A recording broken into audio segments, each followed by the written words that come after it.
ओम ओम नमस्ते दोस्तों, कैसे हैं आप सभी। आज का विषय है दोस्तों धन और दोस्त।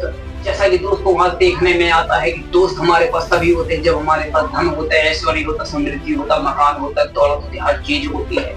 याद रखना दोस्तों, किसी लड़की से आप कितना भी प्यार करो, कितनी भी मोहब्बत रखो, आप अपनी छाती को चीर कर अपना कलेजा निकालो, उसे हाथ में थमा दो, लेकिन बात याद रखना जिस दिन आपका जेब खाली होगा वह भी आपको लात मारकर चली जाएगी। याद रखना धन एक ऐसी वस्तु है जिसके समीप होने से हमारी माँ हमें बेटा समझती है, हमारे पिता हमारे बेटा समझते हैं और हमारे भाई हमको भाई समझते हैं। अर्थात धन ही सब कुछ है। आचार्य चरक बताते हैं दोस्तों कि धन वह वस्तु है, वह मित्र है जो हमें आपातकाल में भी हमारी सहायता करता है, इसलिए धन अत्यधिक आवश्यक हो जाता है।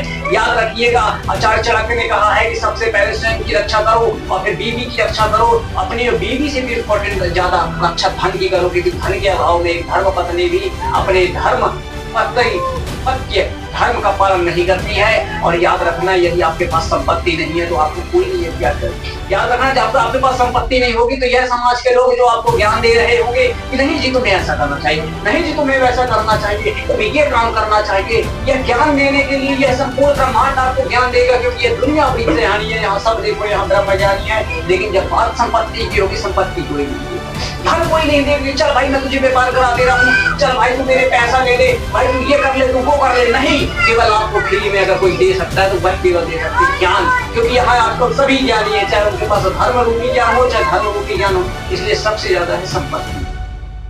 आपका पढ़ने में मन नहीं लगता तो जरा ये सोचिएगा कि यदि आपके जेब में पैसे नहीं है तो कैसा महसूस हो रहा है। आप जरा सोचिए, 10 लोग आपके साथ हैं, 10 लोग दोस्त आपकी पार्टियों में, लेकिन आपके पास धन नहीं है, तब सोचिए आपके पास कैसा लगता है। सभी कोई लंबी लंबी कार से चलता, लेकिन आपके पास एक पूरी चप्पल है, आपके पास चप्पल भी नहीं है। आप जरा सोचिए कैसी स्थिति होगी दोस्तों। इसलिए धन बहुत ऐश्वर्य युक्त है।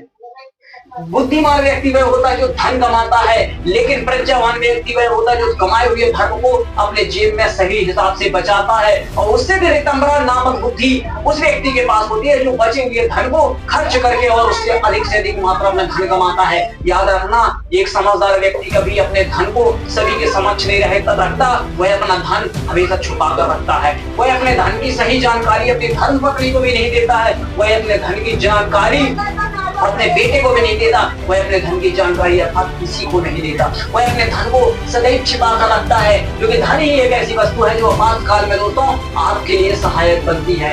याद रखना, मर्यादा पुरुषोत्तम श्री राम जब राजा बनने वाले थे और माता कैकेयी के राजा दशरथ ने उन्हें वन 14 वर्षों का दे दिया था, तब वह भी एक वजह थी धन।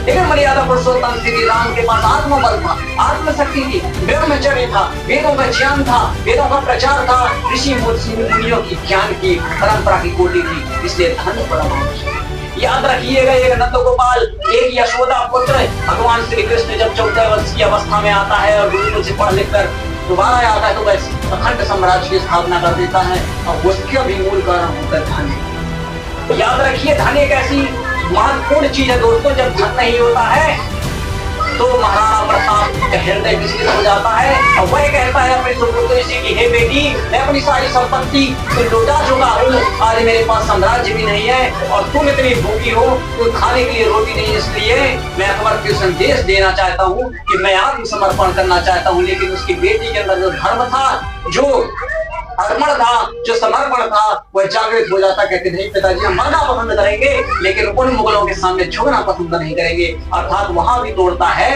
तो धन। यानी कि ये घटना महर्षि दयानंद सरस्वती के साथ भी होती है। महर्षि दयानंद सरस्वती समाधि में रहते हैं, जैसे समाधि से ध्यान टूटता है तो वह देखते हैं कि एक स्त्री अपने पल्लू के कपड़े को फाड़कर एक मृत बच्चे को नदी में बहा रही है, और बाद में दोबारा उस कपड़े से वह जो कफन होता है उसे वापस ले लेती है। यह सब देखकर महर्षि दयानंद की आंखों में आंसू आ जाते हैं और वह रोने लगते हैं कि अरे धन का इतना अभाव मेरे देश में कि एक माँ के पास कफन के लिए पैसे नहीं है। यदि आप धन को समझना चाहते हैं तो गबन और कफन नामक प्रेमचंद के द्वारा लिखित कहानियों को भी पढ़कर आप धन का महत्व समझ सकते हैं। इसलिए धन बहुत इंपॉर्टेंट है।